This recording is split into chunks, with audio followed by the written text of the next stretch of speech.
आप लोग ध्यान पूर्वक, और मैं इस व्यासपीठ से सबको, जितने भी भक्त श्रोता हैं, आप लोग जितनी देर भगवान की कथा चलती रहती है, आप लोग थोड़ा सा भी अपना ध्यान भंग नहीं करते हैं। इसके लिए भगवान की सदैव कृपा ऐसे ही बनी रहे आप सभी लोगों को। आइए हम लोग गोविंद दामोदर स्तोत्र को पढ़ते हैं और फिर कथा में प्रवेश करते हैं।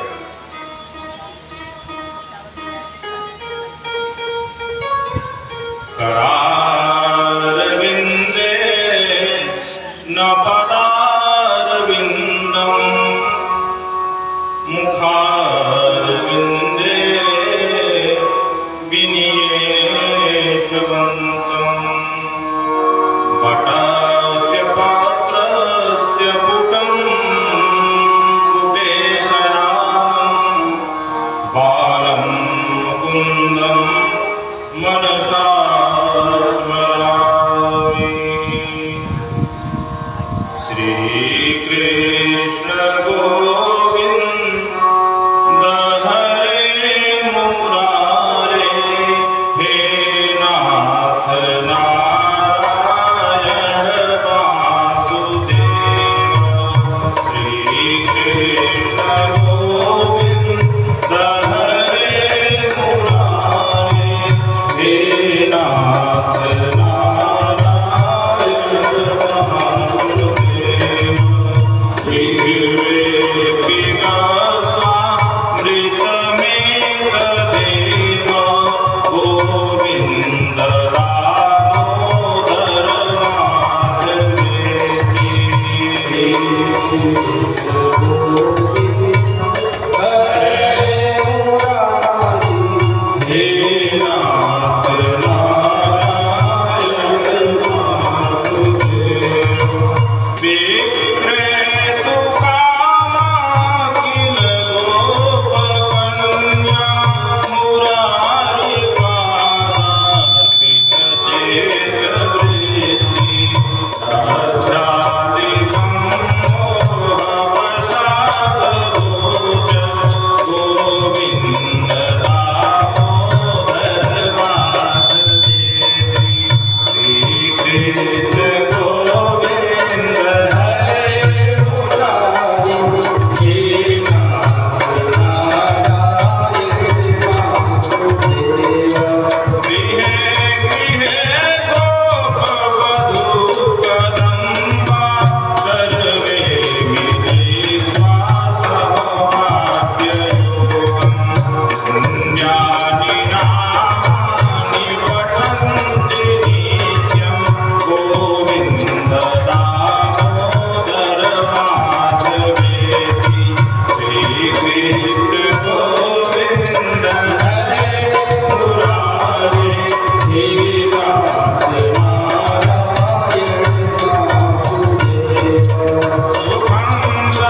कल बड़ा ही सुंदर अद्भुत भगवान के पहले विवाह की कथा रुक्मिणी के साथ।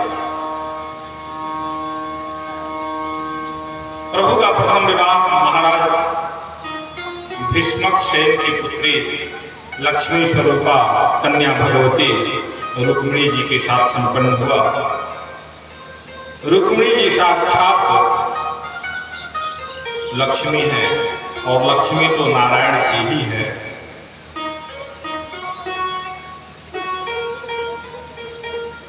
और रुक्मिणी जी के प्रथम पुत्र हुए प्रद्युम्न जी,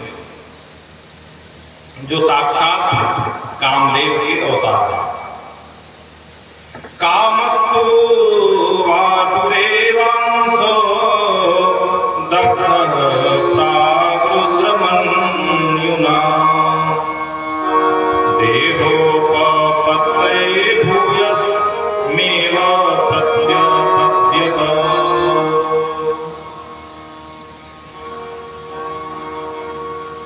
शंबासुर नामक दैत्य प्रद्युम्न का हरण कर लेता है। प्रद्युम्न पैदा हुए, पैदा होने के बाद शंबासुर नामक दैत्य आता है और प्रद्युम्न जी का हरण कर लेता है और ले जाकर एक नदी में फेंक देता है। नदी में एक मछली प्रद्युम्न जी को निगल जाती है। एक मल्लाह उस मछली को अपने जाल में पकड़ लेता है तो अपने घर ले जाता है और वह मछली उस दिन शंभासुर को ही वह बेच देता है। शंभासुर के यहाँ जब मछली को फाड़ा गया तो उसके पेट से बालक निकला। शंभासुर की पत्नी कहती है कि मेरे घर में कोई बालक नहीं है। बड़ा अद्भुत संयोग देखो कि इस मछली के पेट से बालक निकला। अब शंभासुर के घर में ही प्रद्युम्न जी का लालन पालन होने लगा। नारद जी ने काम अपनी रति को सावधान कर दिया कि अरे अपने पतिदेव को संभालो। शंभासुर दैत्य के घर प्रद्युम्न के रूप में अवतरित हो चुके हैं। कामदेव की पत्नी रति जाती है शंभासुर के घर और वहां जाकर शंभासुर के घर सेवा करने लगती है। अब प्रद्युम्न जी का भी वह देखभाल करने लगती है। जब प्रद्युम्न जी थोड़ा बड़ा हुए तो सारी कहानी रति ने प्रद्युम्न जी को सुना दिया। भगवान नारायण सुतः संवरेणा हितो गृहात् अहं ते धीकृता पत्नी रति कामो भवान प्रभु। हे द्वारकाधीश के पुत्र, जो शंभासुर है वह आपका दुश्मन है।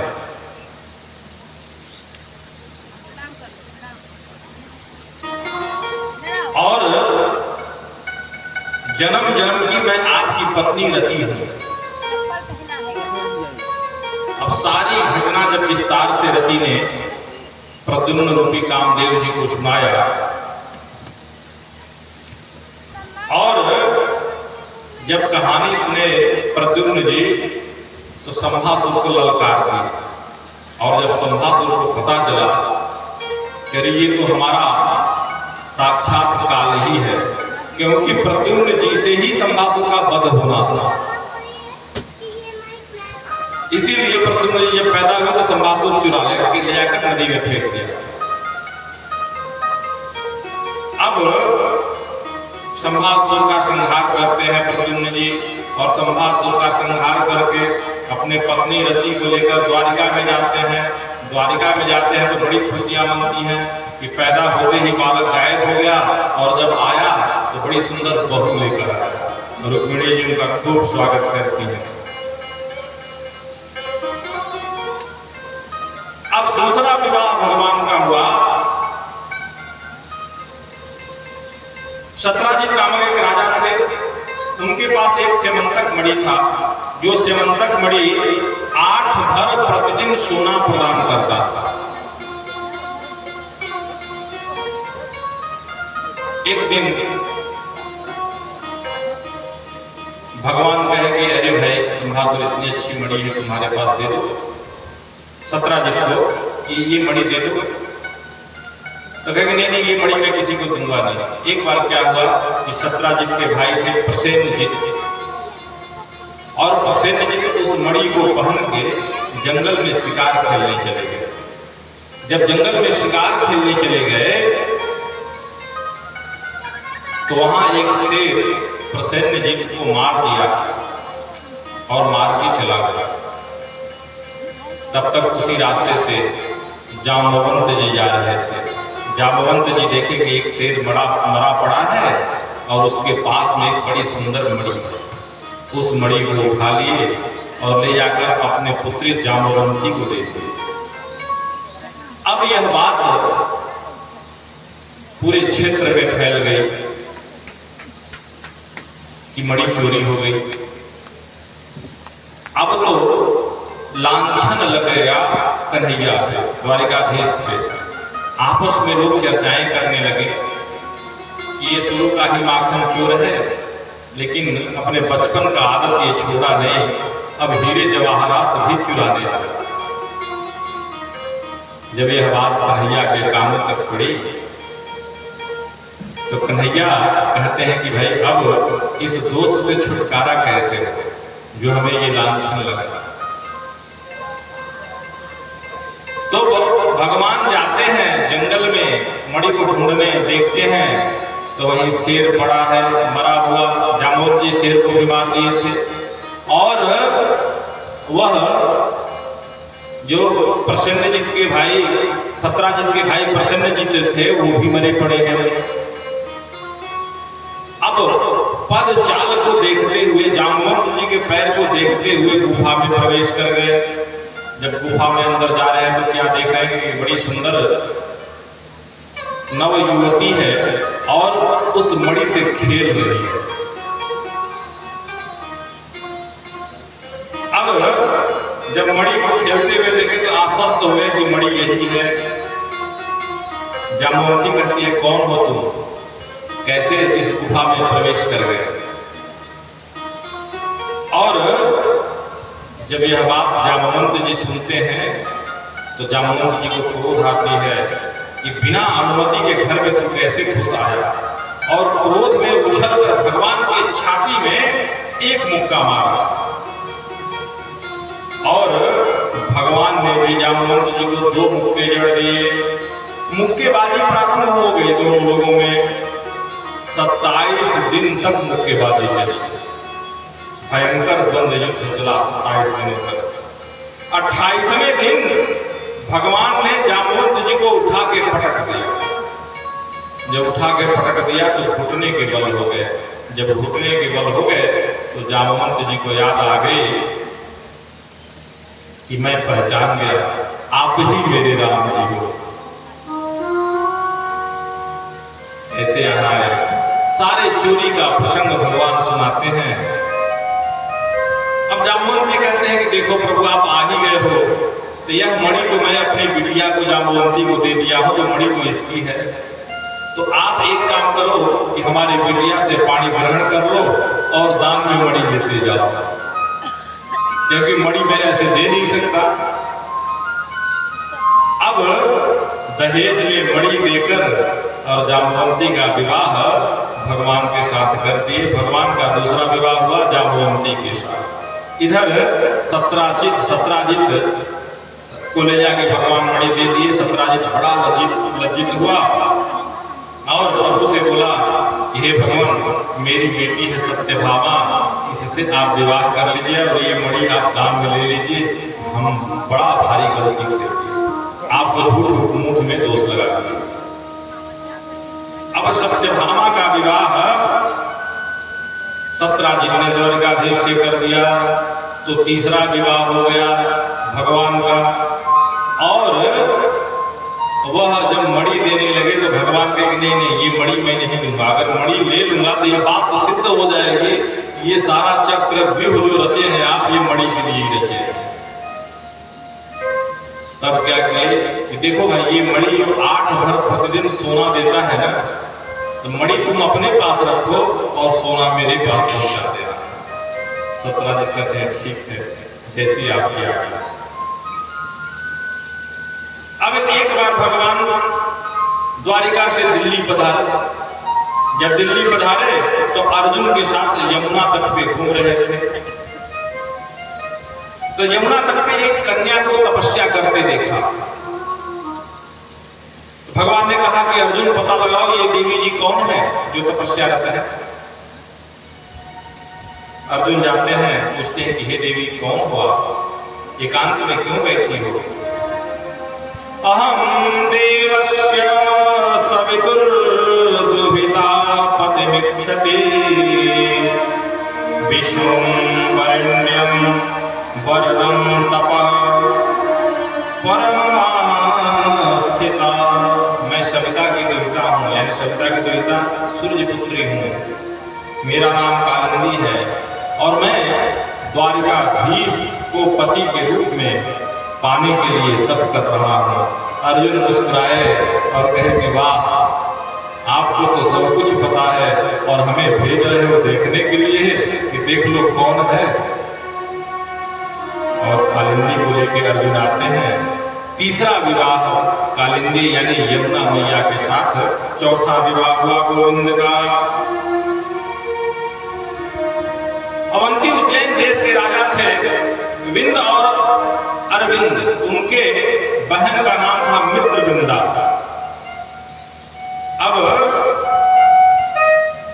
राजनीतिक लाभ लेने के लिए बहन का विवाह दुर्योधन के साथ करना चाहते थे और मित्रविंदा चाहती थी कि हम द्वारिका के साथ विवाह करेंगे। और मित्रविंदा के साथ स्वयंवर होकर, विवाह होकर और विरोध किसी का किए परवाह द्वारिकाधीश के कंठ में मित्रविंदा ने माला डाल दिया और भगवान ने पाणी ग्रहण कर लिया। जब विरोध किया तो भगवान मित्रविंदा को हरण करके द्वारिकाधीश ले द्वारिकापुरी में ले गए और सानंद रहने लगे। इस तरह से भगवान का 5वां विवाह हुआ मित्रविंदा के साथ। एक थे महाराज कौशल नरेश नग्नजित, जिनकी बेटी का नाम था सत्या देवी। उनके पास 7 बैल थे और उनका संकल्प था कि हमारे 7 बैलों को एक साथ कोई नकेल लगा देगा तो मैं अपनी पुत्री का विवाह उसके साथ कर दूंगा। भगवान जाते हैं और एक ही साथ 7 रूप बनाते हैं और 7 रूप बनाकर एक ही साथ उन बैलों को एक रस्सी में नाथ देते हैं। तो ये हुआ भगवान का 6वां विवाह सत्या देवी के साथ। वसुदेव की एक छोटी बहन थी श्रुति कीर्ति, भगवान की बुआ लगती थी लेकिन कृष्ण से बड़ा स्नेह करती थी। प्रगाढ़ और संबंध बनाने के लिए अपनी बेटी भद्रा का विवाह द्वारिकाधीश के साथ संपन्न कर दे। ये हुआ 7वां विवाह भगवान का। और एक बार भगवान ऊपर चक्र में घूमते हुए मछली का नीचे प्रतिबिंब देखकर उस मछली का लक्ष्य भेदन कर दिए। एक ही बार में लक्ष्य भेदन करने से मध्य देश के जो राजा थे उनकी कन्या का नाम था लक्ष्मणा। 8वां विवाह भगवान का लक्ष्मणा के साथ संपन्न हुआ। अब 8 विवाह तो अलग अलग हो गए लेकिन भगवान के एक साथ 16,100 और विवाह हुए। प्राग ज्योतिषपुर का राजा था भौमासुर नाम का दानव और उसने एक संकल्प लिया कि मैं जिस राजा को युद्ध में जहां पराजित करूंगा उनके यहां जितनी राजकुमारियां होंगी सबको लाकर मैं बंदीगृह में डाल दूंगा और एक साथ जब संख्या 16,000 पहुंच जाएगा तो मैं विवाह कर दूंगा। अब जब यह भगवान को पता चलता है तो सत्यभामा को लेकर भगवान प्राग ज्योतिषपुर चले जाते हैं और नगर में प्रवेश करते हैं। 5 मुख का मुर नामक दैत्य झपट पड़ा, 5 सिर काट कर भगवान उसका वध कर दिए। तो भगवान का एक नाम मुर नामक दैत्य का वध करने से भगवान का एक नाम और बढ़ गया मुरारी। बोलिए मुरारी भगवान की जय।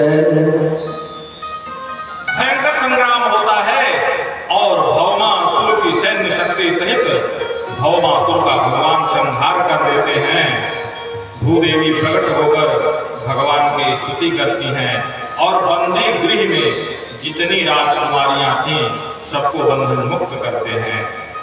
और राजकुमारियां प्रसन्न होकर भगवान को प्रणाम करती हैं कि इस बंदी गृह के चाहत दीवारी से कहे तो आपने छुड़ा दिया, लेकिन आप बताइए कि हमसे विवाह करेगा कौन?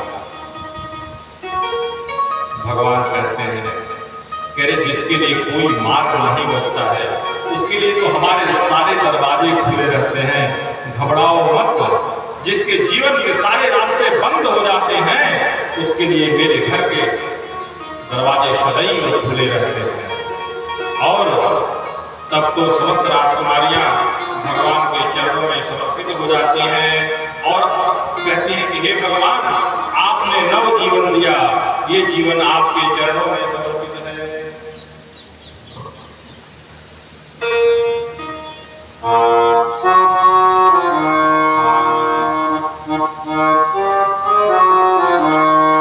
थोड़ा ध्यान लगा प्रभु जी दौड़े दौड़े आएंगे, थोड़ा ध्यान लगा प्रभु जी दौड़े दौड़े आएंगे, थोड़ा ध्यान लगा, थोड़ा ध्यान लगा प्रभु जी दौड़े दौड़े आएंगे, तुझे गले से लगाएंगे, थोड़ा ध्यान लगा प्रभु जी दौड़े दौड़े आएंगे, थोड़ा ध्यान लगा। और भगवान तत्क्षण सारी राजकुमारियों को तथास्तु कह देते हैं। इस तरह भगवान के एक ही मुहूर्त में, एक ही क्षण में, एक ही दिन में एक साथ 16,100 विवाह हो गया। अब भगवान के कितने विवाह हो गए? 16,100। कालांतर में भगवान के प्रत्येक रानियों से 10-10 बेटे हुए और एक बेटी। अब भगवान का इतना विशाल और इतना बड़ा परिवार हो गया कि वो कैलकुलेटर पे नहीं जोड़ा जा सकता। अरे 56 करोड़ यदुवंशी हो गए थे, कैलकुलेटर फेल हो जाएगा। विशाल परिवार, लेकिन प्रभु की एक विशेषता, हमेशा प्रसन्न अवस्था में भगवान रहते हैं, मुस्कुराते रहते हैं। ये प्रभु की विशेषता है। और भगवान के पुत्र प्रद्युम्न और उनके पुत्र अनिरुद्ध, यानी भगवान के पौत्र अनिरुद्ध, अनिरुद्ध जी का 2 विवाह हुआ। पहला विवाह रुक्मिणी जी के जो भाई रुक्मी थे उनके नातिन से हुआ, और दूसरा विवाह बाणासुर की बेटी उषा के साथ हुआ। तो परीक्षित कहते हैं हे गुरुदेव, मैंने सुना है कि बाणासुर की बेटी उषा के साथ जो भगवान का विवाह हुआ कुछ विचित्र तरीके से हुआ, उसकी थोड़ा सा कथा सुना दीजिए। कहते हैं हाँ परीक्षित, आपने ठीक सुना।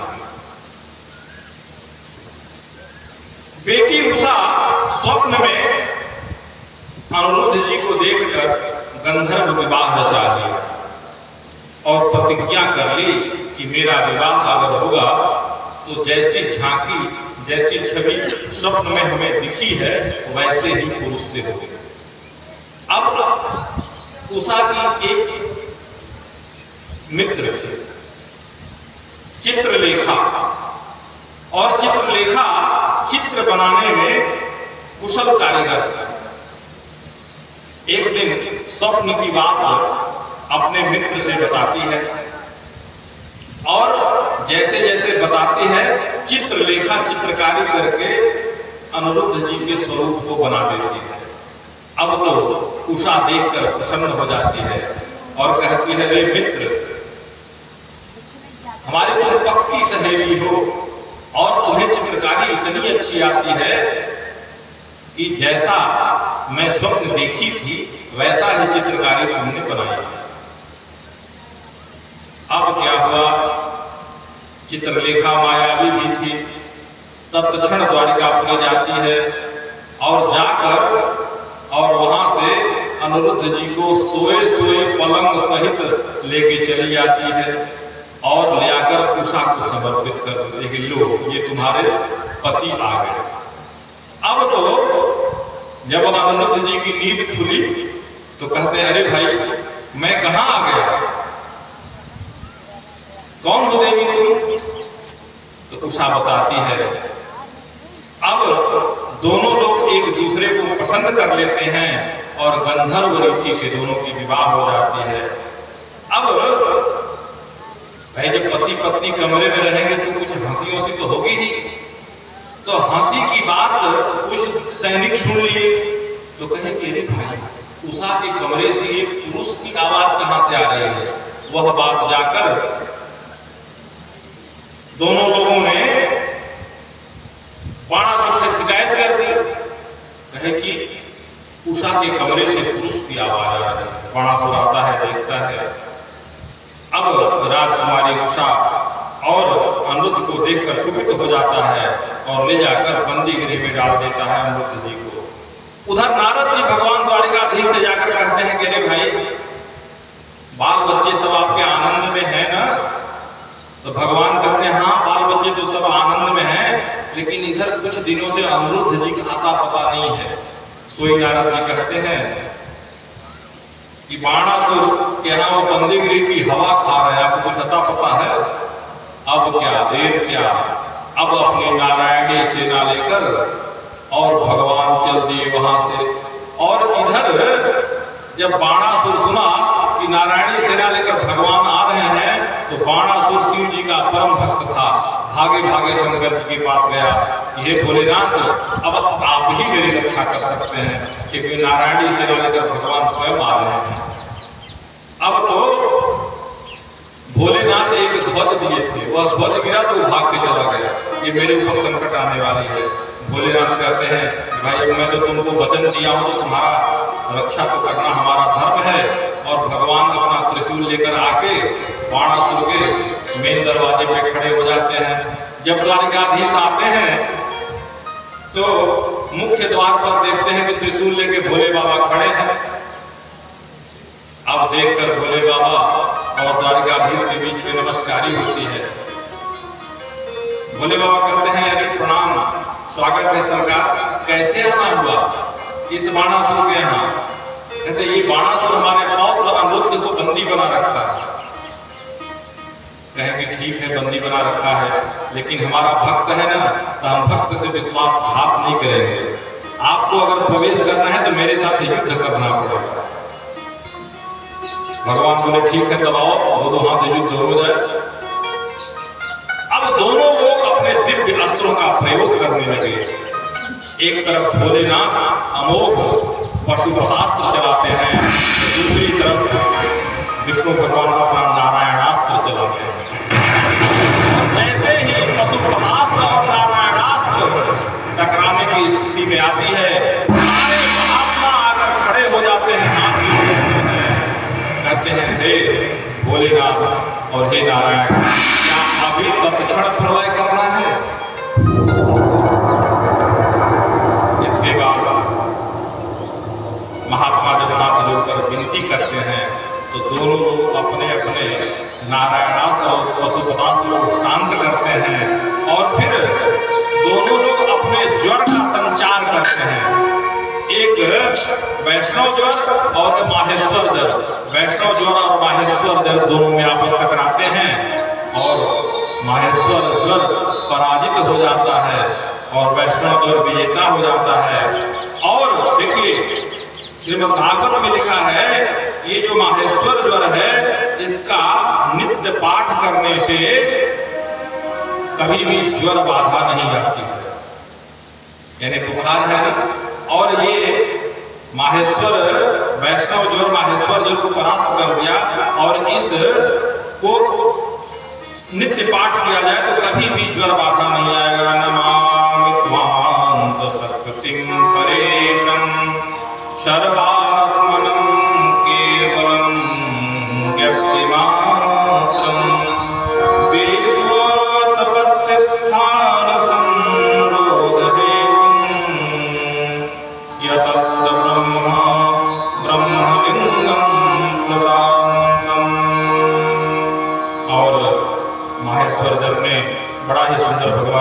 स्तुति की।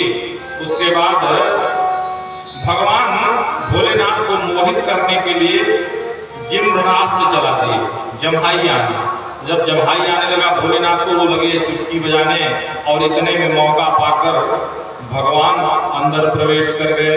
जब अंदर प्रवेश कर गए तो बाणासुर एक एक करके 1000 हाथ थे बाणासुर के, 1000 सारे हाथ काट दिए। अब केवल 4 हाथ शेष बचे थे बाणासुर के। तत्क्षण बाणासुर की जो धारी मां थी, उसका नाम था कोटरा देवी, वह नग्न अवस्था में भगवान के सामने आ जाती है और भगवान अपना मुख घुमा लेते हैं, और इतने में 4 हाथ लेकर बाणासुर भाग जाता है और जाकर अनिरुद्ध को और उषा को ले आकर भगवान के चरणों में समर्पित कर देता है और साष्टांग गिरकर अपने भी माफी मांगने लगता है। और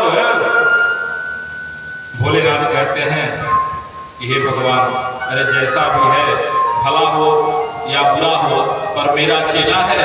तो भगवान कहते हैं, अरे भाई आपका चेला है तो मेरा भी तो कुछ लगेगा, इसीलिए इसको मैंने चतुर्भुज रूप दे दिया। और भगवान चतुर्भुज रूप देकर अनिरुद्ध को उनकी पत्नी उषा के साथ लेकर द्वारिका की ओर आते हैं। बोलिए भक्तों भगवान की। ऐसे ऐसे ही भगवान के सारे पौत्रों का विवाह। आइए एक भजन, उसके बाद फिर आगे की कहानी कथा बढ़ाते हैं।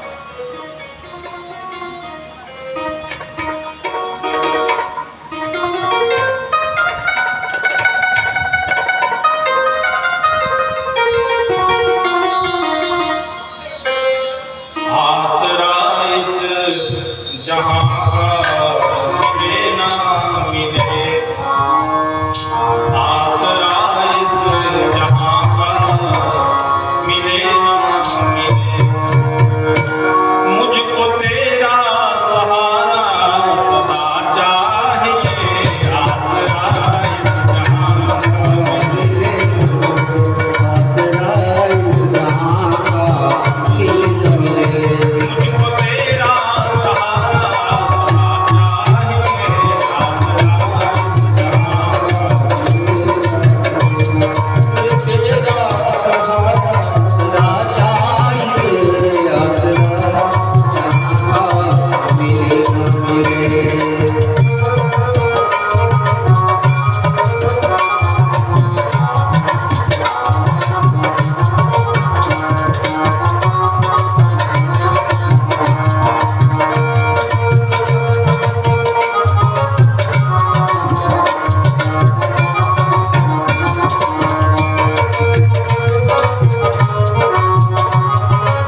बोले वृंदावन बिहारी लाल की।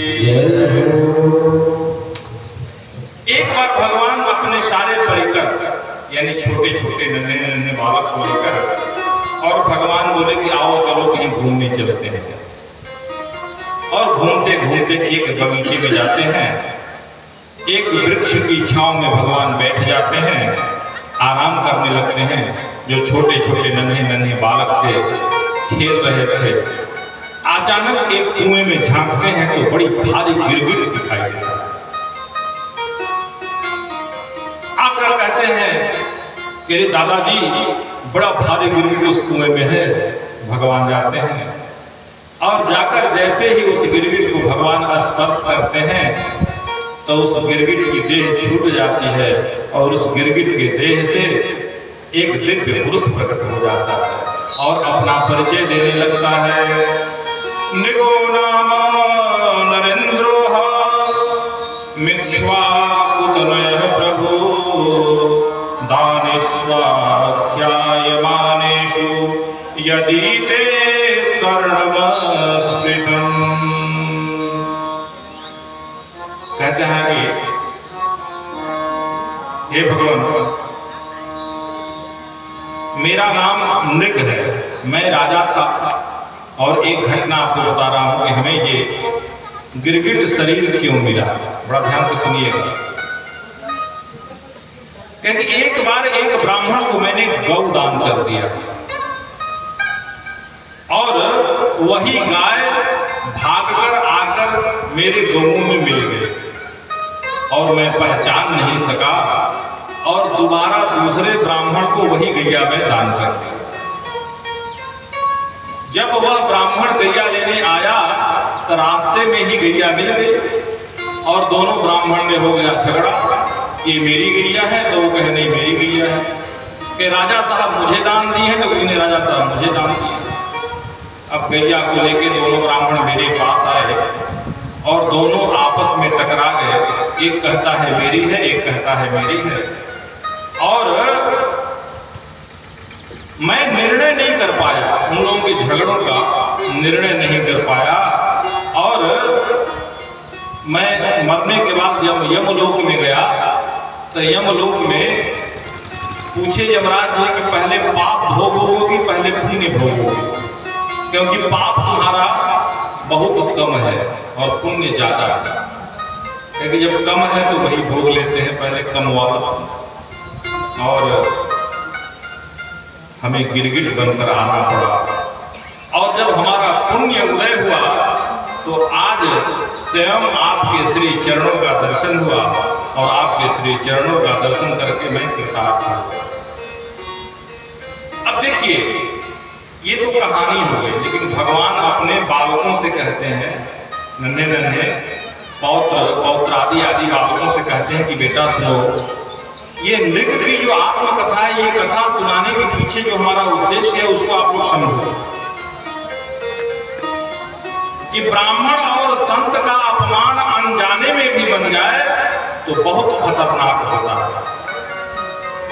ब्राह्मण का जो धन है ना, विष से भी ज्यादा खतरनाक होता है। अरे जहर तो जो पीता है वही मरता है, लेकिन ब्राह्मण के धन को ले जाने वाला जो ले जाता है उसका सारा कुटुंब सारा परिवार विनाश हो जाता है। ना हम हलाहलम मन्ये विषम यस्य प्रतिक्रिया ब्रह्मस्वं हे विषम प्रोक्त्यं नास्य प्रतिविधिर्भुवि। और आत्मकथा सुनाकर सबको सावधान करते हैं भगवान कि कभी भी ब्राह्मणों का अपमान, संतों का अपमान मत करना। अब एक दिन दाऊद महाराज बोले कि क्यों रे कन्हैया तू द्वारिकाधीश बन गया, इतना दिन हो गया, गोपियों को कह के आया था कि परसों आऊंगा, चल वृंदावन घुमाया जाए। क्या कभी तुम्हारे अंदर वृंदावन जाने का विचार नहीं आता है? भगवान कहते हैं दाऊद भैया आप तो जानते ही हो कि इतना बड़ा परिवार है, राजकाज है, सब कुछ देखना पड़ता है, समय कहाँ मिलता है। यदि आपके मन में इच्छा है तो आप ही जाओ वृंदावन घूमो। अब दाऊ भैया को अकेले 2 महीने की छुट्टी लेकर और चैत्र वैशाख 2 महीने में वृंदावन के लिए चले जाते हैं। और इधर क्या हुआ कि जब दाऊ भैया द्वारिकापुरी में नहीं थे तो एक दुष्ट की आंख पड़ गई द्वारिकाधीश पर। जब तक दाऊ भैया द्वारिकापुरी में थे तो किसी भी दुष्ट व्यक्ति की हिम्मत नहीं पड़ती थी कि चले जाएं, क्योंकि उनका जो हल मुसल था ना उससे पूरा गोविंदाय नमः नमः कर देते थे, किसी की चलती नहीं थी। लेकिन एक राजा को पता चला कि दाऊ भैया ने यह छुट्टी मनाने चले गए हैं। वो राजा कौन था? पौंड्रक नाम का राजा। और पौंड्रक नाम के राजा जो थे उनके मित्र थे काशीराज। काशीराज भड़का रहे थे कि तू भगवान बन जा, तेरा पूजा दुनिया में होगी। और उनके बहकावे में आकर नकली गरुड़ बना लिया, नकली चक्र बना लिया। और काशीराज की बातों में आकर पौंड्रक ने एक धमकी भरा पत्र द्वारिकाधीश को भेज दिया। ब्राह्मण लेकर पत्र आता है द्वारिकाधीश के पास। द्वारिकाधीश कहते हैं जल्दी पढ़ो ब्राह्मण, इस पत्र में क्या लिखा है? क्या लिखा है सरकार कि आप अपना पुरिया बिस्तर बांध के जल्दी द्वारिकाधीश से द्वारिकापुरी से भाग जाओ। असली पौंड्रक वासुदेव पैदा हो चुके हैं और नहीं आपकी कोई खैर नहीं होगी। और इस पत्र के माध्यम से पौंड्रक वासुदेव ने आपको चुनौती दे रखी है। दूत वापिस जाता है और वापिस जाकर तो पौंड्रक पूछता है कि क्या खबर लाए हो? तो कहा कि द्वारिकाधीश कृष्ण हमसे कहे हैं कि जाओ अपने पौंड्रक से कह देना कि उसको आने की जरूरत नहीं है, हम खुद उससे मिलने चल के आ रहे हैं।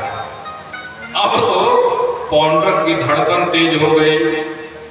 काशीराज कहे कि घबराओ मत, हम तेरे साथ हैं ना, काहे घबरा रहे हो? भगवान आते हैं, पौंड्रक का नकली गरुड़, नकली चक्र सुदर्शन देखकर भगवान खूब हंसते हैं और युद्ध होता है। भगवान अपने सुदर्शन चक्र से पौंड्रक का वध कर देते हैं। सिर कटते ही पौंड्रक की सायुज्य मुक्ति प्रदान हो जाती है और काशीराज का भी सर काटकर काशी में फेंक देते हैं। जब काशीराज का वध होता है, उसका पुत्र सुदक्षिण था।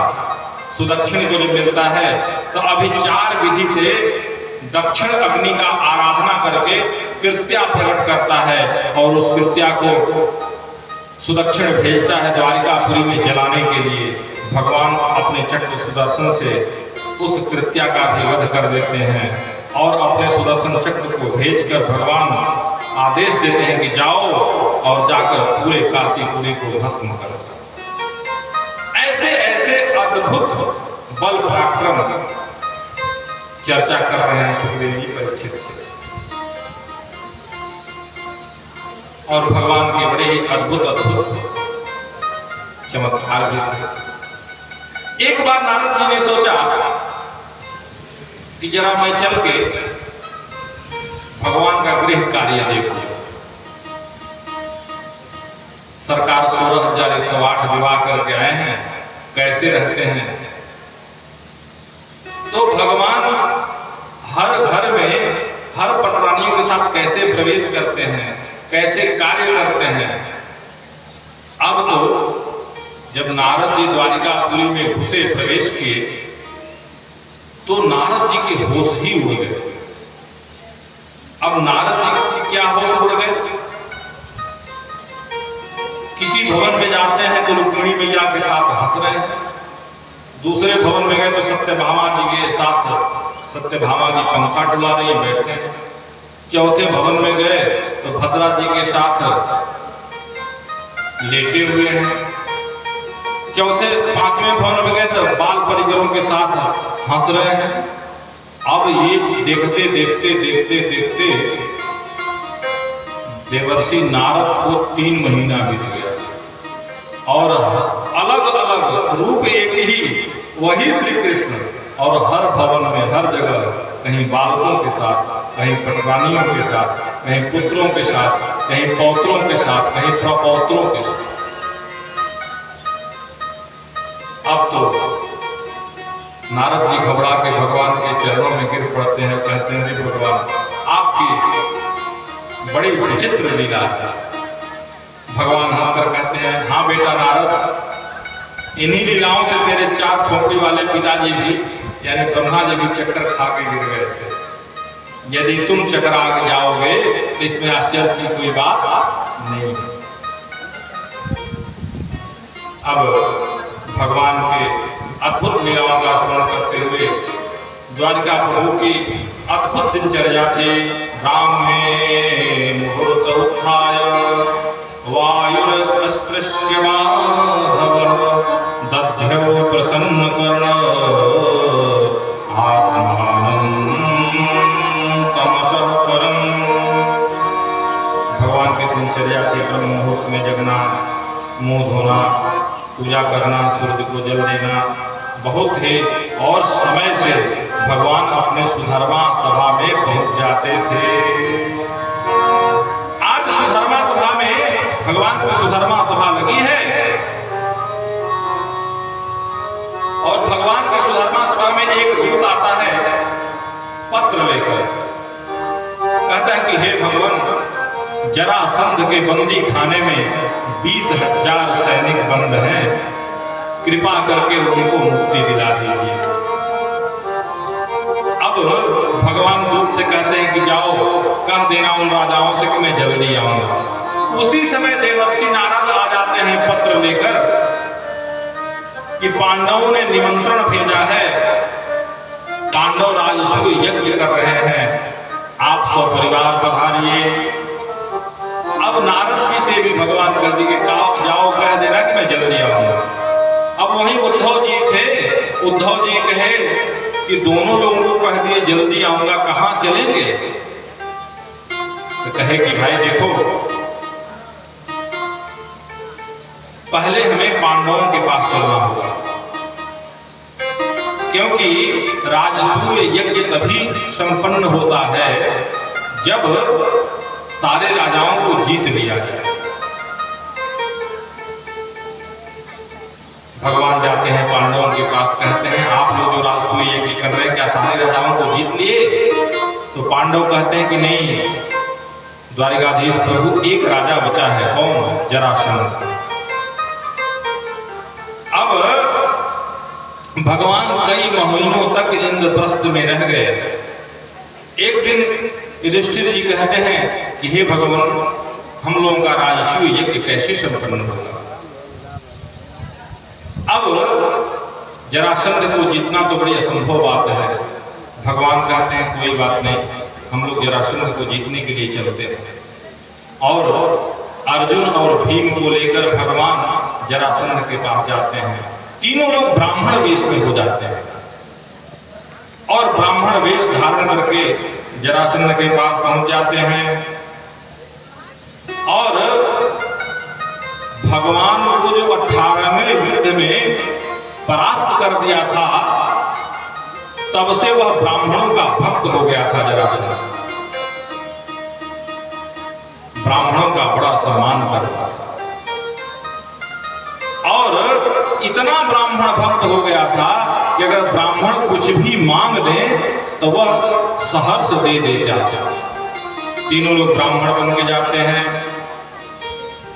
कहता है कि बोलिए ब्राह्मण देवता क्या चाहिए आप लोगों को? अन्न धन वस्त्र जो भी हो मांग लीजिए। अब भगवान कहते हैं कि पहले हमें वचन दो।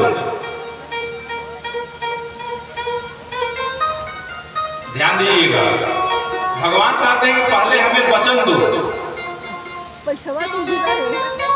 अब शरीर की तरफ जब देखता है जरासंध तो कहता है भाई ये लोग ब्राह्मण तो नहीं हो सकते हैं, क्योंकि शरीर ब्राह्मण का नहीं लग रहा है। फिर भी कहते हैं चलो भाई हमने वचन दिया लेकिन पहले आप अपना परिचय दो कि हो आप लोग कौन। जो मांगोगे मैं दूंगा, लेकिन पहले अपना आप लोग परिचय दो। अब देखिए अपना अपना परिचय देते हैं कि द्वंद्व युद्ध की पहले भिक्षा दीजिए कि हमसे द्वंद्व युद्ध करेंगे। कहते हाँ चलो दिया, अब परिचय बता दो। तब बताते हैं कि ये गांडीवधारी अर्जुन है, ये भीम है। तो जरासंध कहता है कि जब ये अर्जुन है भीम है तो तुम वही रणछोड़ हो। जरासंध भगवान कहते हैं हाँ ठीक पहचाना, हम रणछोड़ ही हैं। जरासंध कहता है कि देखिए आपसे तो मैं लड़ नहीं सकता, द्वंद्व युद्ध नहीं कर सकता क्योंकि आप रणछोड़ हो। और रह गई बात अर्जुन, तो अर्जुन तो देखने में ही डेढ़ हड्डी की लग रहा है, इससे भी युद्ध नहीं कर सकता। हाँ भीम जो है कुछ मेरे लेवल का, मेरे टक्कर का दिख रहा है। अब तो श्री कृष्ण भगवान कहते हैं अरे भीम भैया देखो तुमको पास कर दिया, हम लोग को दो लोग फेल हो गए, अब तुम ही द्वंद्व युद्ध करोगे। अब तो एक गदा भीमसेन तो एक गदा जरासंध, दिन भर जरासंध युद्ध करता था, गदा युद्ध करता था और रात में आतिथ्य सत्कार करता था। 27 दिन बीत गया गदा युद्ध करते करते, कोई निर्णय नहीं हो पाया। अब एक दिन 27वें दिन के रात में भीम भैया जाते हैं, कहते हैं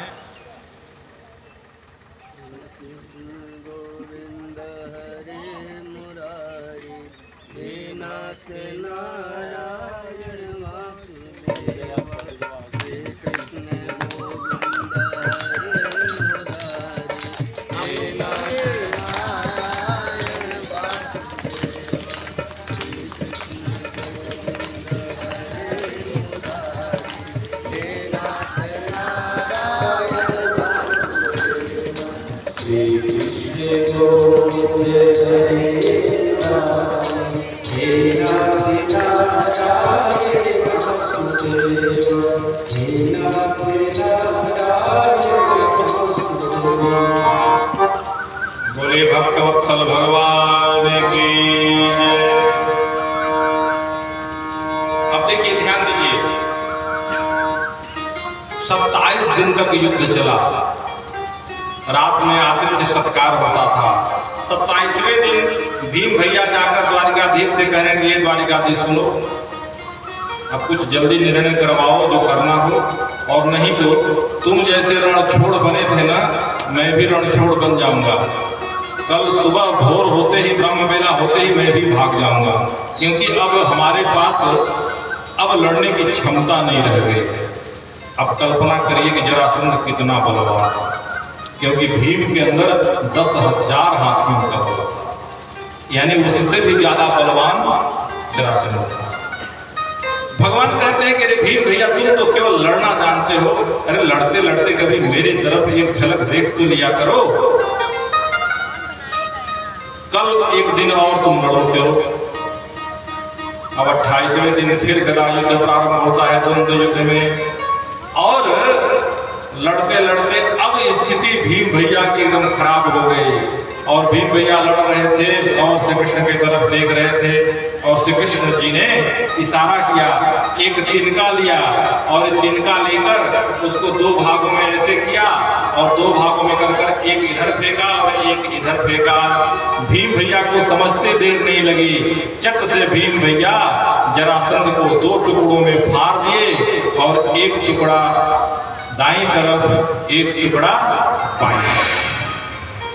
और ऐसे जरासंध का प्राणांत हो गया, और भगवान जरासंध के पुत्र सहदेव को राज्याभिषेक करके राज्य सिंहासन पर विराजमान कर दिए, और जरासंध के कैदी से जो 20,800 राजा थे उनको मुक्त करा दिए, और सारे राजा भगवान के दर्शन करके गदगद हो गए, और उन्होंने प्रभु को प्रणाम करके कहा, नमस्ते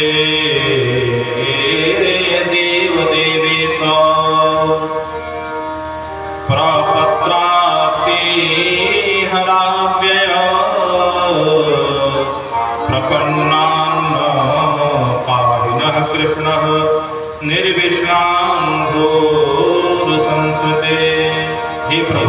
हमारी आप रक्षा करिए। सभी राजाओं ने गोविंद की स्तुति गाती है और भागवत जी का सबसे सुंदर मंत्र माना जाता है। जितने भी प्रणत जन हैं, यानी जिनके पास क्लेश हो, दुख हो, उनके दुख का दूर करने वाला यह मंत्र सबको याद है, सब लोग इस मंत्र को जानते हैं और कहते हैं कि हे कृष्ण कन्हैया, हे गोविंद, हे द्वारिकाधीश, आपको प्रणाम है। और ये भागवत का संकट मोचन मंत्र है। कृष्णाय वासुदेवाय हरे परमात्मने प्रणत क्लेश नाशाय गोविंदाय नमो नमः।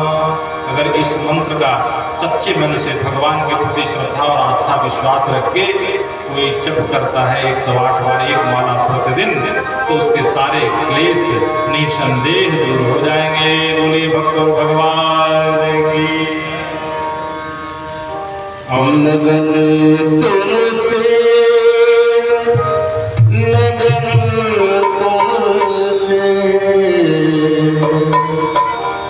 लगन तुमसे लगा बैठे, जो होगा देखा जाएगा।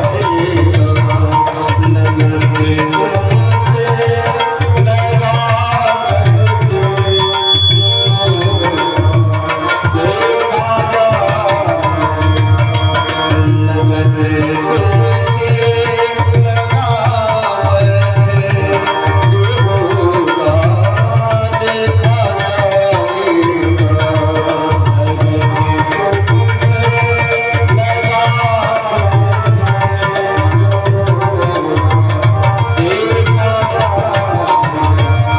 लगन तुमसे लगा बैठे, जो होगा देखा जाएगा।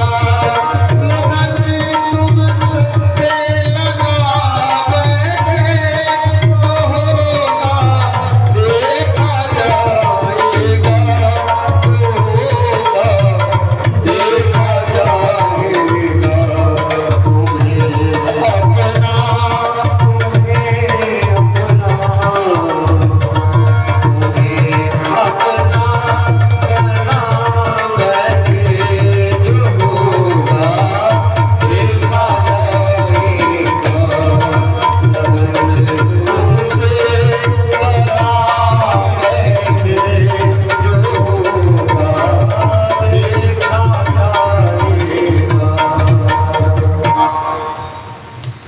पांडवों का राजसूय यज्ञ बड़े ही धूमधाम से संपन्न हुआ।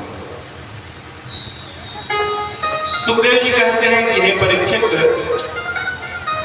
भगवान के गुण नाम तो अनंत हैं, जिनका कोई बखान नहीं कर सकता। अब तुम्हारे अंदर कोई विशेष भगवत चरित्र सुनने की इच्छा हो, जिज्ञासा रखते हो तो बताओ। परीक्षित कहते हैं कि हाँ भगवान, निसंदेह है, भगवान के चरित्र तो अनंत हैं, लेकिन बार बार भगवान को दीन बंधु आदि नामों से पुकारा जाता है। परंतु क्या कोई दीन बंधुता पूर्ण कोई चरित्र भगवान अभी तक किए हैं? अगर ऐसा कोई चरित्र हो भगवान का तो वही सुना दीजिए। भगवान ने किस दीन को बंधु बनाया? और जैसे ही यह बात परीक्षित प्रश्न पूछते हैं, गुरुदेव सुखदेव जी को सुदामा जी की याद आती है। कहते हैं हाँ परीक्षित, हमारे प्रभु ऐसे ही दीन सखा की कथा सुनाते हैं। आओ ध्यान से हम लोग सुनते हैं, बड़ा ध्यान से सुनिएगा सुदामा जी की कथा, बड़ी मार्मिक कथा है। सबसे पहले सुदामा जी का परिचय देते हैं। परिचय में कहीं भी सुदामा जी का नाम नहीं लेते हैं, उनको विशेषण से संबोधित करते हैं। कृष्णस्यासे सखा कश्चित् ब्रह्मणो ब्रह्मवित्तमः विरक्तः इंद्रियार्थेषु प्रशांतात्मा जितेंद्रियः। विशेषण गिनाते हैं कि कैसे हैं सुदामा। ब्राह्मणो ब्रह्म वित्तमः कृष्ण स्यासीत सखा, एक कृष्ण के सखा थे, ब्राह्मण विद्ता थे, ब्रह्म वित्तमः परम श्रेष्ठ ब्रह्म ज्ञानी थे, इंद्रियों से एकदम विरक्त रहने वाले थे, जितेंद्रिय। और यहां तो बहुत सारे विशेषण गिना दिए, लेकिन जब उनके पत्नी का परिचय दिए सुखदेव बाबा परीक्षित से, तो कहते हैं सुदामा जी की जो धर्म पत्नी थी सुशीला परम पवित्रता थी, पर दरिद्रा सीदमाना सा वेपमानाभिगम्य च। सुशीला तो पतिव्रता थी लेकिन दरिद्र थी। अब भागवत की दृष्टि में जो असंतुष्ट रहता है वही दरिद्र है। सुदामा जी संतुष्ट है। अब किसी संत के द्वारा सुशीला को पता चला कि मेरे स्वामी के सखा द्वारिकाधीश हैं, तो अचंभित रह गए। सुशीला कहती है कि अरे स्वामी जी, आपके बचपन के मित्र सुदामा हैं? कहते हाँ सुशीला, हाँ सही बात है, मित्र है हमारा, गुरुकुल में हम लोग साथ साथ पढ़ते थे। आपने कभी हमें बताया क्यों नहीं? ननु ब्रह्मं भगवतः सखा साक्षात् श्रियः पतिः ब्रह्मणश्च शरण्यश्च भगवान् सात्वतर्षभः। कहती है कि सुनते हैं कि ननु ब्राह्मण यानी ब्राह्मणों के बड़े भक्त हैं, तो एक बार आप द्वारिकापुरी चले जाइए ना, द्वारिकाधीश से मिलाइए और जाकर कुछ मांग लीजिए। सुदामा जी कहते हैं अरे सुशीला, यहाँ तुम क्या कह रही हो तुम? मैं अपनी दरिद्रता रोने जाऊंगा, वो भी अपने मित्र से? मैं नहीं जाने वाला। अब तो सुदामा जी पक्के सिद्धांत दबा दे। सुशीला कहती अच्छा ये बताइए स्वामी, क्या आपको अपने सखा से मिलने की इच्छा नहीं होती, कभी मन नहीं होता? सुदामा जी कहते हैं अरे बाबरी, तूने खूब मन की बात कही, मिलने का तो बहुत मन करता है। मैंने सोचा कई बार, लेकिन मैं यही सोच के रह जाता हूं कि पता नहीं ना जाने का कहां होगा, क्योंकि मैं तो उसका पता भी नहीं जानता। वृंदावन में होगा कि मथुरा में होगा कि गोकुल में होगा कि कहीं और चला गया, कैसे मिलूंगा? कहते कोई बात नहीं, आप जाएंगे रास्ते में किसी से पूछेंगे तो जरूर उनको कोई ना कोई तो बता ही देगा। सुशीला कहती है कि हे स्वामी देर मत करिए, क्या सोच रहे हैं, अभी निकल जाइए। सुदामा जी कहते हैं अरे सुशीला, ऐसे ही थोड़े उठ के मैं चला जाऊंगा। अरे वर्षों के बाद अपने सखा से मिलने जाऊंगा तो खाली हाथ जाऊंगा? कुछ ऐसे स्थान होते हैं कि जहां खाली हाथ नहीं जाना चाहिए। मित्र का घर, भगवान का घर। और कहते हैं कि बताओ मेरे यहां तो कुछ है ही नहीं है। सुशीला कहती है स्वामी मत घबराइए, मैं अभी घर में जाके देखती हूँ, कुछ न कुछ तो होगा। सुशीला घर के अंदर जाती है, पूरा घर छान मारती है, कहीं कुछ नहीं मिलता। सुशीला कहती है हे स्वामी चिंता मत करिए, अभी मैं प्रबंध किए देती हूँ। दौड़ कर जाती है, या चित्वा चतुरो मुष्टिः विभ्रान पृथक तंडुलान चैलखंडेन तान बद्ध्वा भरते प्रादादुपायनम्। चार ब्राह्मणियों के घर जाती है और 4 ब्राह्मणियों के घर से 4 मुट्ठी चावल लेके आते और एक जीर्ण शीर्ण धोती मिलता है। उस जीर्ण शीर्ण धोती में उस चावल को बांध देती है और सुदामा जी को दे देती है और कहती है यही आप भगवान को भेंट लगा दीजिएगा, भोग लगा दीजिएगा, दे दीजिएगा, लेकिन एक संदेश हमारा भगवान को जरूर सुना दीजिएगा। कहती है सुशीला कि हे स्वामी, भगवान से मेरा संदेश कहिएगा। क्या संदेश है? एक मास द्वैपाख में 2 एकादशी होए, सो प्रभु दीन दयाल ने नित प्रतिदिन हो। समझ में आया? अरे 1 महीने में 2 एकादशी होती है। हे भगवान, आपकी कृपा से मेरे घर में 2 एकादशी नहीं है, मेरे घर में नित्य एकादशी है। यानी हम लोग के पास कुछ है ही नहीं है, इसीलिए नित्य एकादशी है।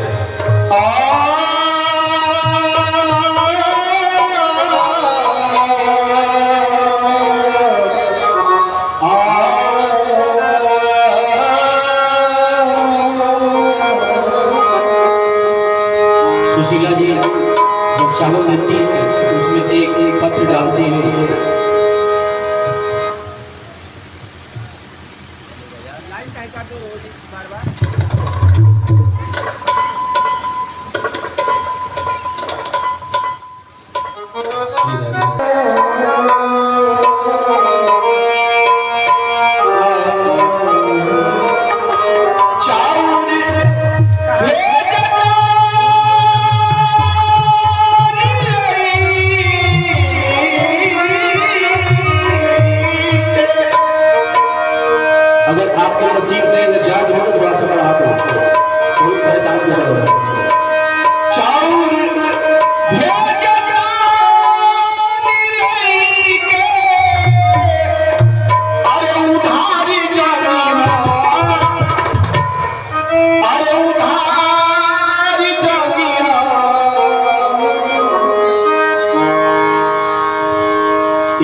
बोले कृष्ण कन्हैया लाल की जय। एक मास दुई पाख में दो एकादशी हो, सो प्रभु दीन दयाल ने नित प्रतिदिन हो। सुदामा जी पोटली बगल में दबा लेते हैं और दबाकर पोटली चल देते हैं। और प्रभु का तो संकल्प है कि तू आवे जब एक पग, मैं आऊं पग साथ। और सुदामा जी चल पड़ते हैं। संकल्प दृढ़ हो तो लक्ष्य निश्चित प्राप्त हो जाता है। और सुदामा जी चलते जाते हैं और मन में विचार करते हैं कि हमारे कन्हैया कहाँ मिलेंगे, किससे पूछूंगा, कहाँ जाऊंगा, बस निकल लिए कृष्ण मिलन से, कृष्ण के दर्शन के लालसा से। अरे दूर नगरी रे, बड़ी दूर नगरी,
भाव दर्शन करिए।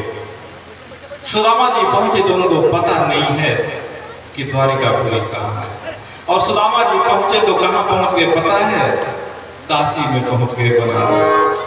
बनारस पहुंच गए, पूछ रहे हैं भैया ये द्वारिकाधीश कहाँ मिलेंगे, ये द्वारिकापुरी कहाँ है?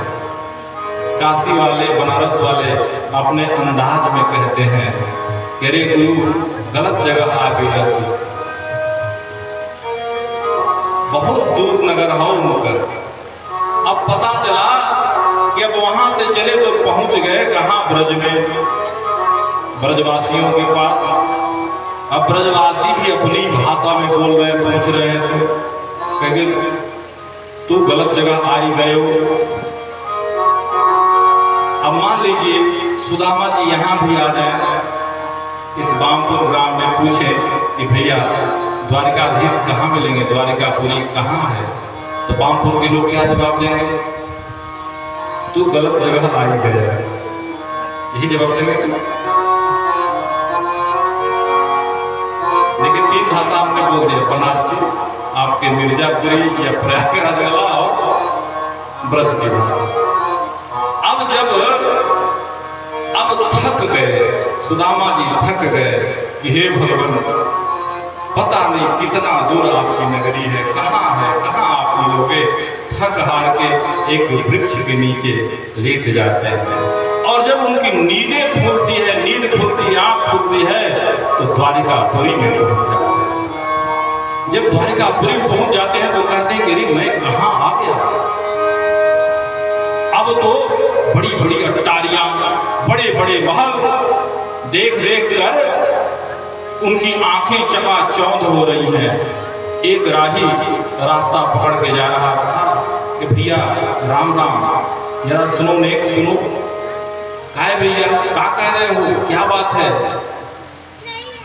अरे भाई, कृष्ण का पता बता सकते हो? तो उसने पूछा, पता नहीं कहाँ का पागल है, किसका पता पूछ रहा है। अरे कुछ गली नंबर, मोहल्ला नंबर, मकान नंबर बताए तब तो बताए दो, बहुत बड़ी नगरी है ना, कैसे बताऊंगा।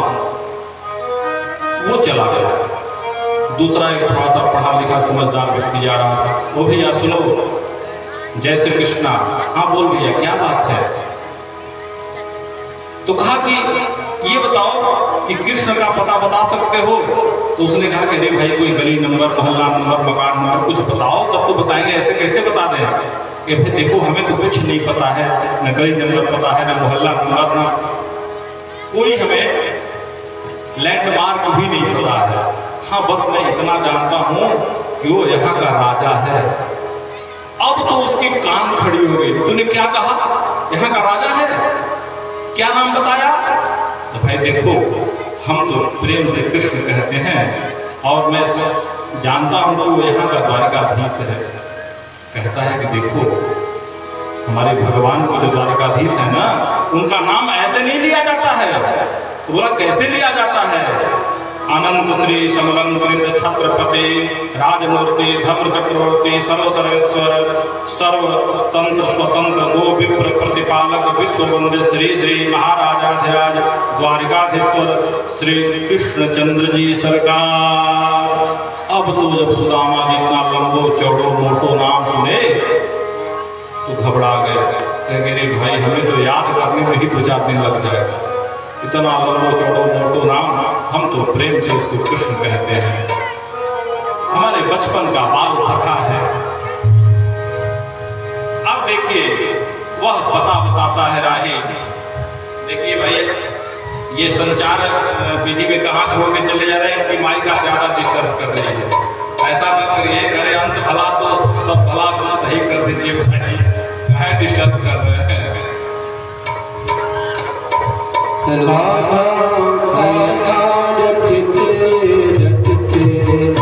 चल ले डगरिया, काना काना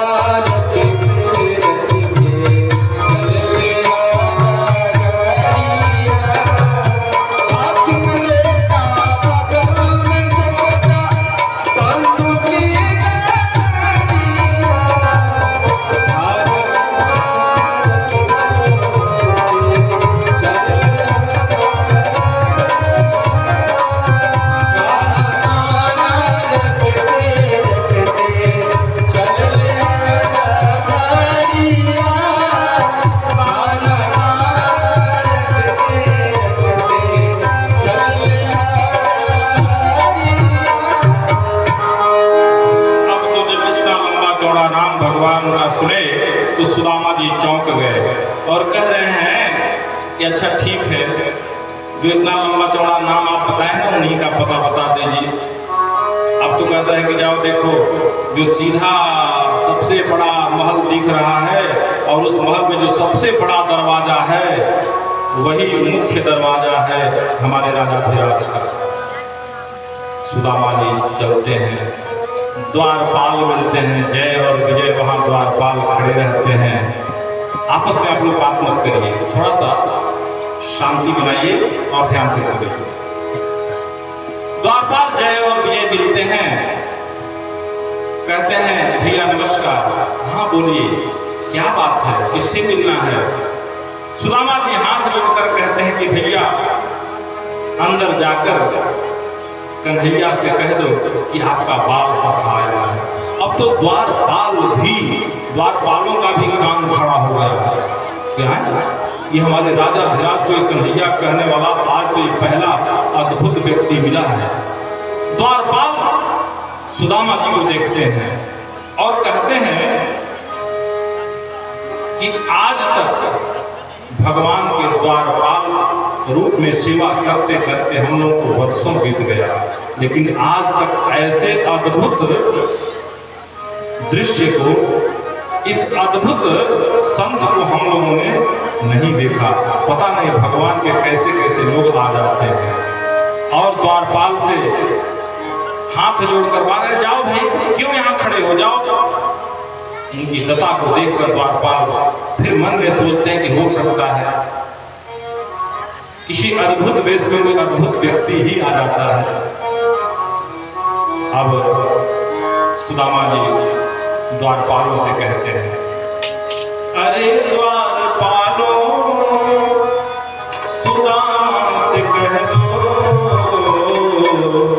अरे द्वारपालों सुदामा से कह दो कि दर पे सुदामा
आप लोग बैठ जाइए।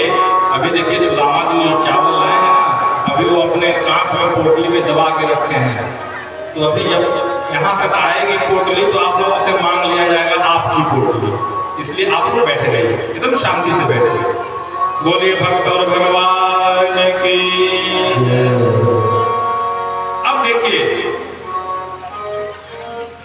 द्वारपाल अंदर जाता है और द्वारपाल जाकर सरकार से कहता है कि हे सरकार, आपस में बात न करिए, कहते कि हे सरकार, वर्षों बीत गए लेकिन हमें आज तक ऐसा अद्भुत व्यक्ति नहीं मिला। कौन आया है बताओ, कौन आया है?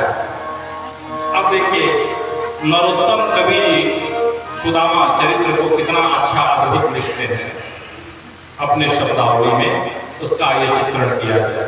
इसीलिए कह रहे हैं कि आप लोग शांति से बैठिए। अभी इकट्ठा जो भी देना होगा दे दीजिएगा। बार बार बीच बीच में आने से ना थोड़ा सा कथा में रुकावट हो जाती है, हमें भी डिस्टर्बिंग होता है, जो ध्यान है डाइवर्ट हो जाता है। इस वजह से आप लोग बैठिए, आराम से बैठिए। कि याद याद याद तेरी याद आ जाती है, कि भक्ति में तो भाव निकल आती है। याद याद याद तेरी याद आ जाती है, याद याद याद तेरी याद आ जाती है।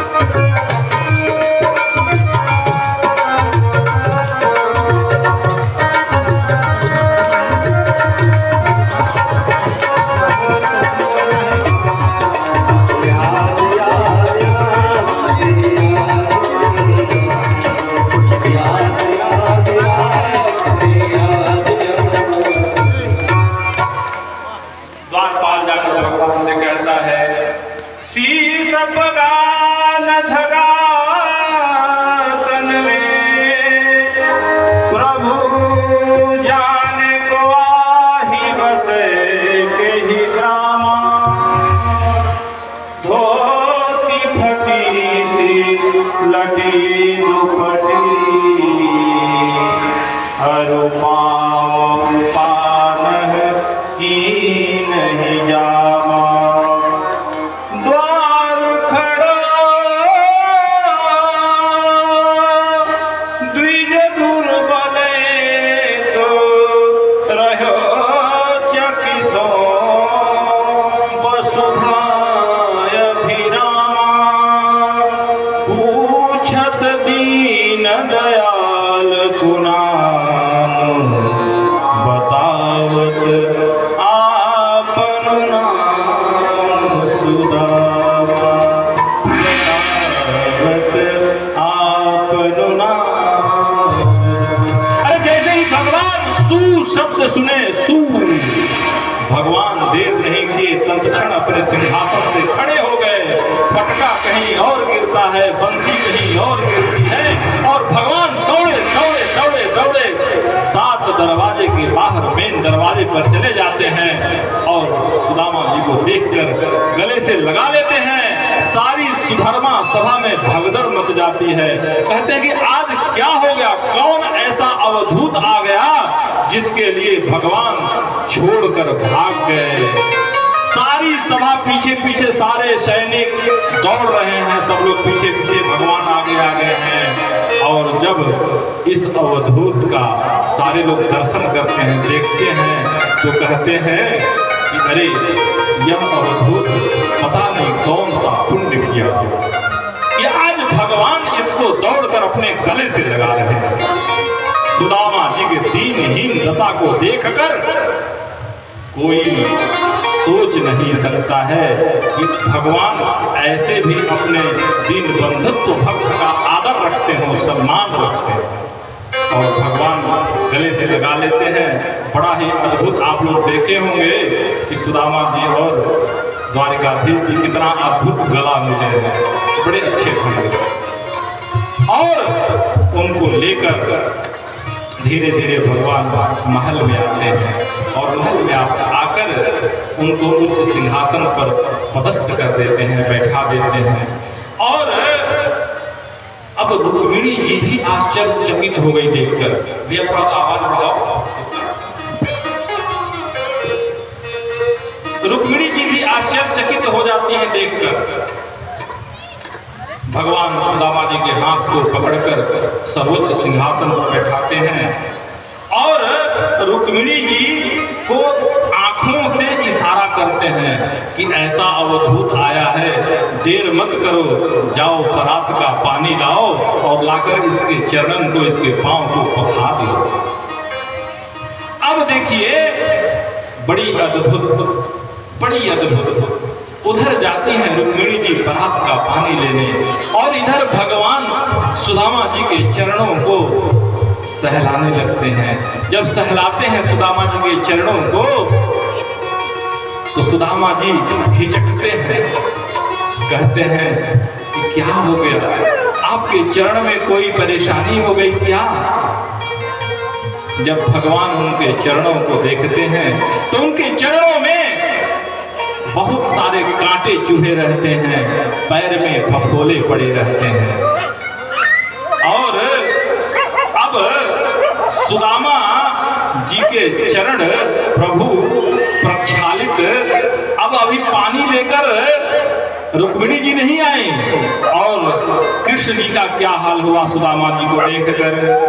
ऐसे बेहाल बेवाइन सो पग कंटक लगे पुनि जोए, हाय महादुख पायो सखा तुम आए तैन कित दिन होए। देखी सुदामा की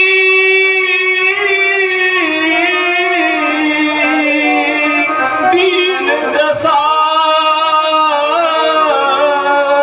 करुणा करके करुणा निधि रोए।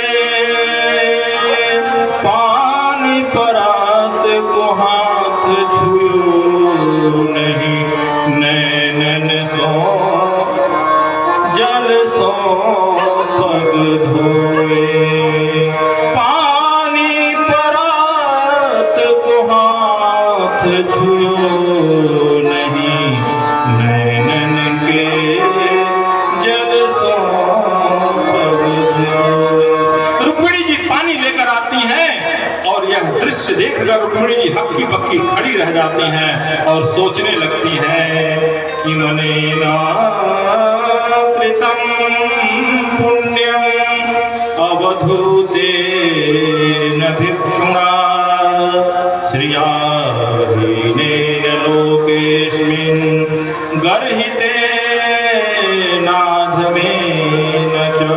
अरे इस अवधूत ने कौन सा पुण्य किया होगा कि आज सारा जगत हमारे जगदीश्वर के चरणों का रद चाहता है और हमारे स्वामी अपने नेत्र के जल से इनके चरण रज को प्रक्षालित कर रहे हैं। इसके समान भाग्यशाली तो पूरे ब्रह्मांड में कोई पुण्यात्मा होगा ही नहीं। और केवल रुक्मिणी जी ही नहीं, सारा जगत सुदामा जी के सौभाग्य की सराहना कर रहा है। बोलिए भक्तवत्सल भगवान की जय। आप लोगों को 15 मिनट का समय मिलेगा मूर्ति पूजन का। उसी समय आप लोग आकर के जो भी देना होगा, जो भी चढ़ाना होगा चढ़ाइएगा।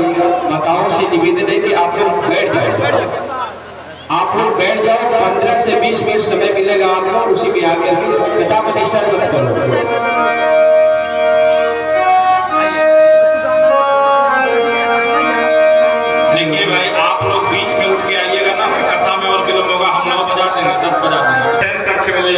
और भगवान उनके चरण को दबा रहे हैं।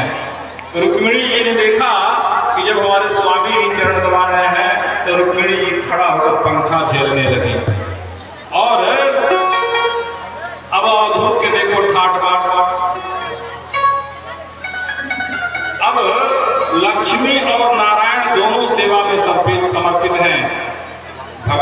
कहना चाहते हैं कि कोई सुदामा जैसा बन के दे दो थे। अरे कोई सुदामा जैसा बन जाएगा तो हमें अपने मित्र सुदामा को अपनाने में तनिक देर हम नहीं लगाएंगे। निरपेक्षम मुनि शांतम निर्वैरम शमदर्शनम अनुव्रजाम्यहं नित्यम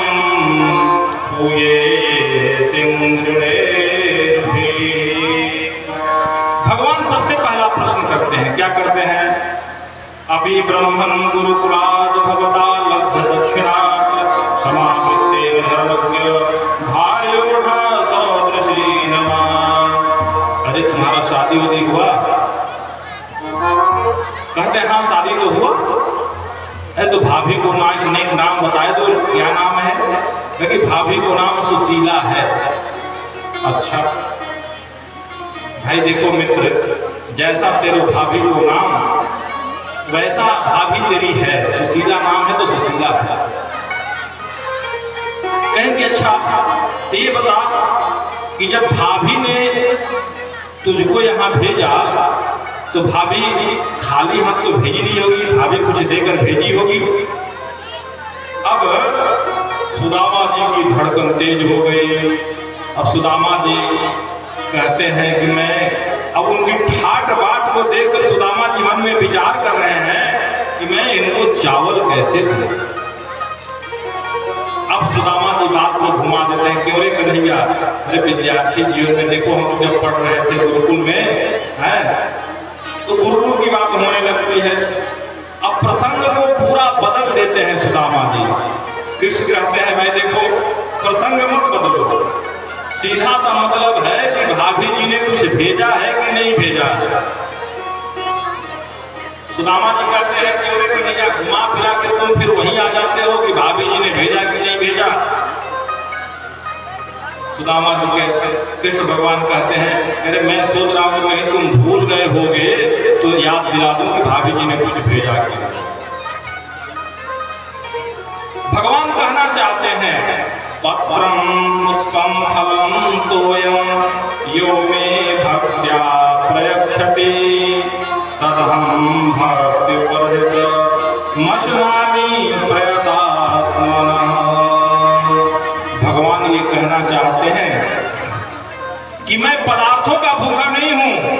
वस्तु कुछ भी हो, पदार्थ कुछ भी हो, पत्र हो, पुष्प हो, फल हो, शर्त सिर्फ एक है, उस पदार्थ में भक्ति भाव से भरा हुआ प्रेम होना चाहिए। अरे आपने और हमने भगवान को क्या दिया इसकी कोई कीमत नहीं है, लेकिन कैसे दिया इसका बहुत बड़ा महत्व है, बहुत बड़ा महत्व है। सुदामा जी कहते हैं कि देखो तू लाख प्रवचन कर ले भाई, लेकिन मैं कुछ जब लाया नहीं तो तू कहां से? प्रभु समझ गए कि हमारा मित्र साहस नहीं जुटा पा रहा है। अच्छा मित्र जाने दो, लेकिन मैं एक चीज देख रहा हूं कि जितने देर से तुम आए हो ये एक बांह ऐसे दबाए हो, क्या इसमें कुछ बांह में तुम्हारे दिक्कत है, प्रॉब्लम है? कि हाँ मित्र उतना दूर से पैदल चल के आ रहा हूं। तो भगवान कहते हैं कि पैदल पैर से चला जाता है कि हाथ से चला जाता है? पैर तो तुम्हारा ठीक है, ये हाथ में क्या हो गया, टेढ़ी करके रखे हो। अब देखिए सुदामा जी खूब दाएं बाएं कर रहे हैं। भगवान एक झपट्टा मारे और भगवान उस तंडुल की पोटली को हाथ से पकड़कर एक ही झटके में बाहर निकाले। पोटली टपक कर बाहर गिरी। सुदामा जी बेचारे देखते ही रह गए। भगवान ने तुरंत पोटली खोली और देखिए ये भी चुरा के ही रखे थे, देख रहे? देखिए ये भी पोटली चुरा के रखे थे, दिखा नहीं रहे थे कि कहाँ है। और भगवान जैसे ही पोटली लिए इति मुष्टिम सकृज्जग्ध्वा द्वितीया जग्धुमाददे तावच्छे जगृहे हस्तं तत्परापुरमे स्थितः। और भगवान इस पोटली को खोलते हैं और पोटली खोलकर एक मुट्ठी चावल भगवान उठा लेते हैं और एक मुट्ठी भगवान चावल उठा के गोविंदाय नमो नमः भोग लगा लेते हैं। अब जैसे ही भगवान दूसरी मुट्ठी चावल उठाते हैं और जैसे ही भगवान भोग लगाना चाहते हैं कि रुक्मिणी मैया आके उनके हाथ को पकड़ लेती है। अब हाथ को पकड़ने का भाव क्या है उसको समझिए। सुखदेव बाबा कहते हैं रुक्मिणी मैया कहना चाहते हैं कि हे प्रभु सब कुछ दे दोगे इनको कि कुछ बचेगा, इतना लंबा चौड़ा परिवार है। दूसरा भाव संत देते हैं, कहते हैं कि हे भगवान इतना बड़ा परिवार है और इतना सा चावल है तो एक एक दाना भी अगर बटेगा ना तो सबको नहीं आएगा। कहती है कि संत का लाया हुआ प्रसाद है और संत का लाया हुआ महाप्रसाद सबको मिल बांट कर पाना चाहिए, खाना चाहिए। आप लोग मत घबराइए, इसीलिए मैं कह रहा हूँ कि आप लोग बड़े शांति से बैठे रहिए और आज सबको प्रसाद में चावल सबको मिलेगा। सुदामा जी का लाया हुआ चावल प्रसाद आज सबको मिलेगा। और अब एकांत में जाकर दिव्य महाप्रसाद को पाकर सुदामा जी से भगवान कहते हैं अच्छा ये बताओ मित्र, भाभी ने जब कुछ प्रसाद भेज ही दिया है तो कुछ संदेश भी भेजा होगा ना। तब सुदामा जी को याद आ गई सुशीला की बातें। हाँ मित्र सही बात है, भाभी जी ने संदेश भेजा है। क्या भेजा है? एकांत पाकर सुदामा जी सुनाते हैं, कहते हैं एक मास द्वैपाख में दो एकादशी होय, सो प्रभु दीन दयाल ने नित्य प्रतिदिन। भाभी का संदेश सुनते ही प्रभु के नेत्र सजल हो जाते हैं, उनके नेत्र बंद हो जाते हैं और कुछ पलों के लिए भगवान स्तब्ध हो जाते हैं। ये सुदामा जी ने क्या सुना दिया और नेत्र बंद किए किए ही बिना बोले भगवान प्रति उत्तर दे देते हैं और कहते हैं होनी थी सो हो गई पर अब ना ऐसी हो,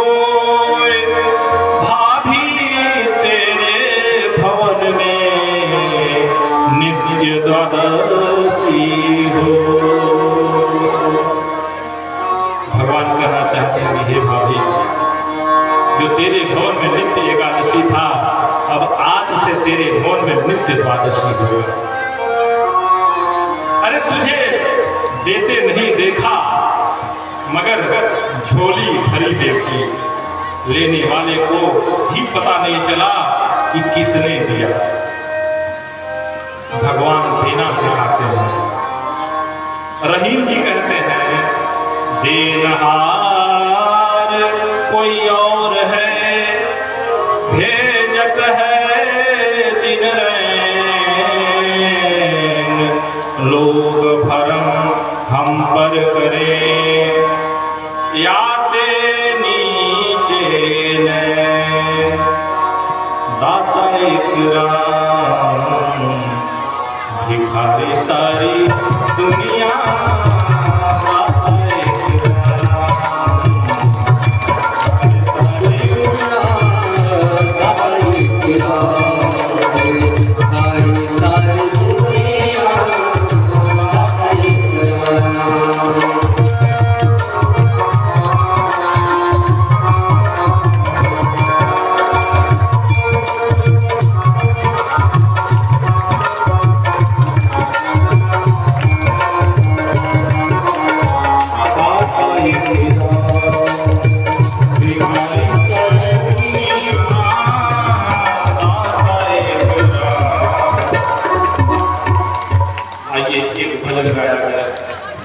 भोजपुरी में